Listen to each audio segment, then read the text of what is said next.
مولاي صل وسلم دائما أبدا على حبيبك خير الخلق كلهم. Assalamualaikum warahmatullahi wabarakatuh. Waalaikumsalam warahmatullahi wabarakatuh. Bismillahirrahmanirrahim. Alhamdulillahi rabbil alamin. Wa bihi nasta'in wa ala umuri dunya waddin. Wassalatu wassalamu ala ashrafil anbiya'i wal mursalin Sayyidina Muhammadin wa ala alihi wa sahbihi ajma'in, amma ba'd. Ashabul fadilah, para alim ulama, wabil khusus pengasuh Yayasan Insan Qur'ani Pamekasan yang kami hormati beliau Al-Ustadz Badri SPDI dan Ustazah Habibatul Rahmah. Yang kami hormati teman-teman Yayasan Insan Qur'ani Pamekasan yang kami cinta sayangi. Puji dan syukur marilah kita panjatkan kehadiran Ilahi Rabbi atas karunia-Nya kita bisa sama-sama berkumpul dalam rangka thalabul ilmi, mencari ilmu, dan kita masih bisa bertatap muka di majlis yang mulia ini dalam keadaan aman fi amanillah, sehat walafiat. Mudah-mudahan setiap berat langkah bisa membuahkan pahala bagi kita semua, bisa menjadi penghapus dosa dan pengangkat derajat di hadapan Allah Subhanahu wa Ta'ala. Tak lupa semoga selawat serta salam senantiasa tercurahkan kepada junjungan kita Nabi Muhammad Sallallahu Alaihi Wasallam, kepada keluarganya serta sahabatnya, dan kepada kita semua serta kepada seluruh umatnya hingga akhir zaman, yang menjadikan sebagai uswatun hasanah, suri teladan yang baik. Hadirin yang dirahmati Allah, malam ini saya akan berpidato yang berjudul kebersihan itu sebagian dari iman. Menurut kalian, seberapa penting kebersihan dalam kehidupan kita sehari-hari? Mengapa kita harus mandi minimal 2 kali sehari? Mengapa harus gosok gigi? Dan mengapa pula kita harus berwudu? Ternyata ada banyak pertanyaan yang terkait dengan kebersihan. Ya, karena pada dasarnya kebersihan itu adalah sebagian dari iman. Dalam hadis dikatakan bahwa bersuci taharah itu adalah setengah daripada iman. Nah, berarti kita hanya cukup mencari setengah iman lainnya agar sempurna. Hadirin teman-teman yang saya banggakan, sejatinya kebersihan itu begitu penting dan tidak bisa lepas dari kehidupan kita sehari-hari.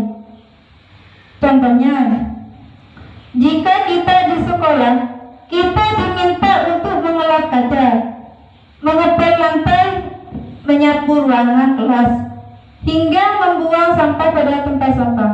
Maka di lingkungan keluarga maupun masyarakat, hal serupa juga berlaku di rumah. Kita pula harus rutin menyapu dan membersihkan semua ruangan. Jika tidak, bersiaplah debu-debu akan bertamu. Kecoa bahkan ulat bakal mengetuk pintu, dan rumah kita pun perlahan-lahan menjadi bau. Aduh, sungguh tidak nyaman.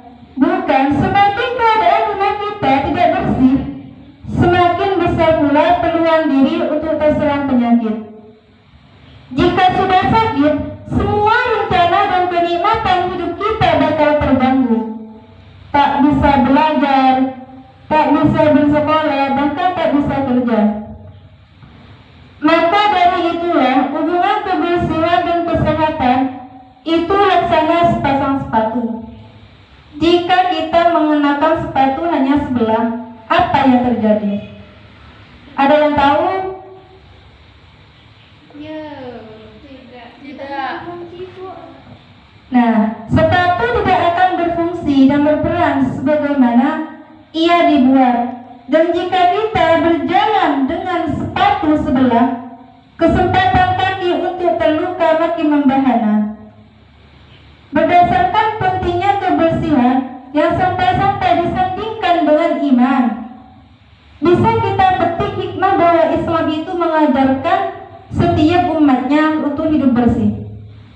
Jangankan hanya sekedar buang sampah pada tempatnya.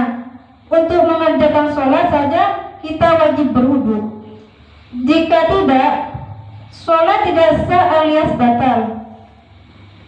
Betapa Islam itu mengajak kita untuk hidup bersih. Walau begitu, kebersihan tidak hanya cukup dari apa yang tampak saja, melainkan kita pula wajib membersihkan apa yang tidak tampak. Nah, apakah sesuatu yang tidak tampak itu? Benar, dialah perasaan. Perasaan iri, dengki, sombong, takabur, merasa hebat, ingin pamer dan sebagainya. Itu semua adalah penyakit yang membuat hati kita semakin kotor. Contohnya, jika ada sampah yang mengotori lantai, kemudian kita buang, maka selesai sudah kisahnya. Tapi jika hati yang kotor, apa mungkin hatinya yang kita buang? Ada yang tahu? Setannya. Tentu tidak. Masa hati kita mau dibuang? Maka dari itulah, selain menjaga kebersihan lingkungan, kita pula wajib menjaga kebersihan hati dengan cara berbaik sangka, berpikir positif, memaafkan orang lain, serta yang paling utama adalah berzikir kepada Allah. Dengan begitu, kebersihan lahir dan batin akan kita dapatkan. Pernahkah kalian mendengar slogan an-nadhafatu minal iman? Yang artinya kebersihan sebagian daripada iman. Rasanya kita semua sudah tahu, bahkan hafal. Betul? Betul. Hanya saja perlu kita ketahui bahwa kalimat tersebut bukanlah hadis melainkan slogan kata-kata mutiara. Maknanya memang bagus dan harus kita terapkan sehari-hari. Namun tidak boleh kita yakini sebagai hadis yang disandarkan oleh Rasulullah SAW. Kepada kebersihan sebagian dari iman beserta dalilnya dalam kehidupan sehari-hari. Kebersihan itu penting bukan hanya sebagai syarat untuk sehat, melainkan juga menjadi amalan yang bernilai ibadah. Ada hadis sahih riwayat Muslim, artinya bersuci kebersihan itu setengah daripada iman. Kalimat yang sama, at-tuhuru syatrul iman, juga tertuang dalam Musnad Ahmad dan Sunan Ad-Darimi. Dengan demikian, kalau ingin menyandarkan pentingnya kebersihan kepada Nabi, maka kita bisa gunakan ketiga hadis di atas. Hadirin teman-teman yang saya sayangi, ternyata Islam menempatkan kebersihan sebagai faktor penting bagi keimanan seorang hambanya. Kebersihan alias bersuci di sini memiliki makna yang luas. Tidak hanya sekedar menyapu rumah, mengelap kaca, atau membuang sampah. Kegiatan lain seperti mandi, tayamum, wudu, tidak berkata-kata kotor, serta berlaku rendah hati juga menjadi bagian dari kebersihan. Benar sekali, kebersihan jasmani dan rohani alias kebersihan lahir dan batin.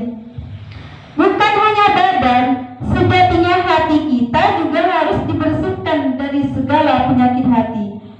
Allah berfirman dalam Al-Quran surah Al-Baqarah ayat 222. A'udzu billahi minasyaitonir rajim. Bismillahirrahmanirrahim. Innallaha yuhibbut tawwabina wa yuhibbul mutatahhirin. Yang artinya, Allah menyukai orang-orang yang mensucikan diri. Jadi, pada ayat tersebut Allah menegaskan bahwa Dia mencintai orang-orang yang bersih alias senantiasa mensucikan diri. Bagaimana caranya untuk kebersihan jasmani? Rasanya sudah kita terapkan sehari-hari, seperti membuang sampah pada tempatnya, membersihkan pakaian, rumah, dan membersihkan najis yang menempel pada pakaian maupun kulit. Sedangkan kebersihan hati bisa kita pupuk dengan cara memaafkan orang lain, memaafkan diri sendiri, serta yang paling utama adalah dengan senantiasa berzikir, bertasbih kepada Allah Subhanahu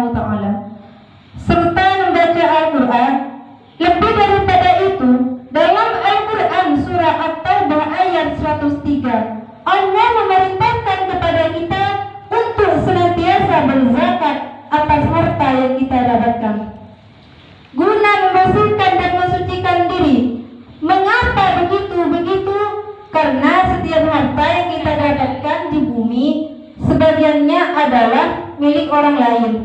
Jadi, alhasil kesimpulan yang bisa kita tarik kali ini yaitu kebersihan itu meliputi kebersihan jasmani, kebersihan rohani, dan juga kebersihan harta.